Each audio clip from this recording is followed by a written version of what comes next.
From the splendour of Wyndham Abbey and its exquisite altar screen and delightful angel roof, I head further south towards the edge of our fine county to the market town of Thetford. The Priory of Our Lady of Thetford was one of the largest and richest religious foundations in medieval East Anglia.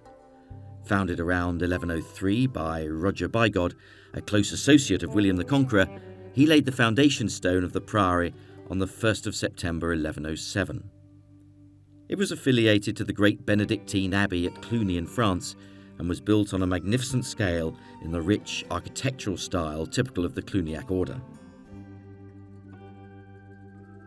The building works followed a typical monastic layout, very similar to what you'll see at Norwich Cathedral. Centrally here were the cloisters with covered walkways. Off those covered walkways was access to the dormitory, to the church here on my left, to the refectory or the dining room, and then to the chapter house, which was the main meeting chamber of the community.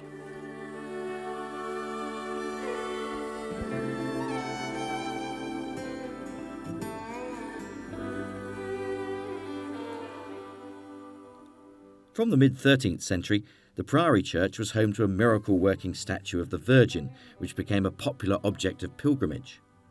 The cult brought considerable financial reward to the Priory, and before the end of the century, the whole east end of the church was rebuilt on a more elaborate scale. The Great Gatehouse is today the most perfectly preserved of the medieval Priory buildings.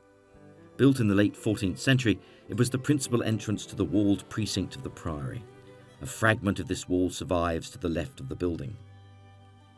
The three-storey building stands intact apart from its floors, roof and parapet and remains almost unmodified.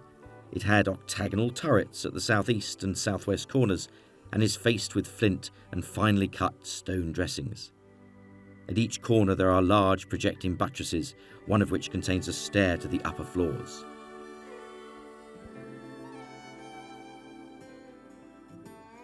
Then in 1536, with the Priory threatened with dissolution, the staunchly Catholic 3rd Duke of Norfolk petitioned King Henry VIII to turn it into a college for secular canons.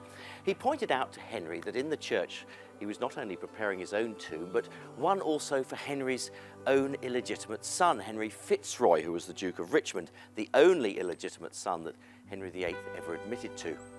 But the petition to the king failed, and on the 15th of February 1540, the last prior and 16 monks surrendered to the king's commissioners. The prior's lodging continued to be occupied as a house for another 200 years, undergoing further alteration during this time, but by 1820s, however, it was a roofless ruin. And today, Thetford Priory is sadly a ruinous site with few remains standing to any height.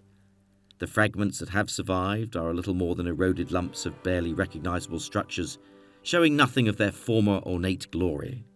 The rest consists of column bases, reconstructed stone altar bases, and a few scattered relics.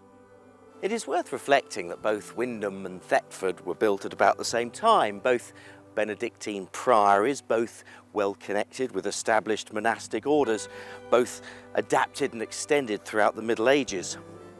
But then you compare Wyndham, that continued to use the nave of its church for the local community, had the blessing of Queen Elizabeth I when she visited the town, and the 19th century restoration, with that of Thetford Priory, which in 1540 closed.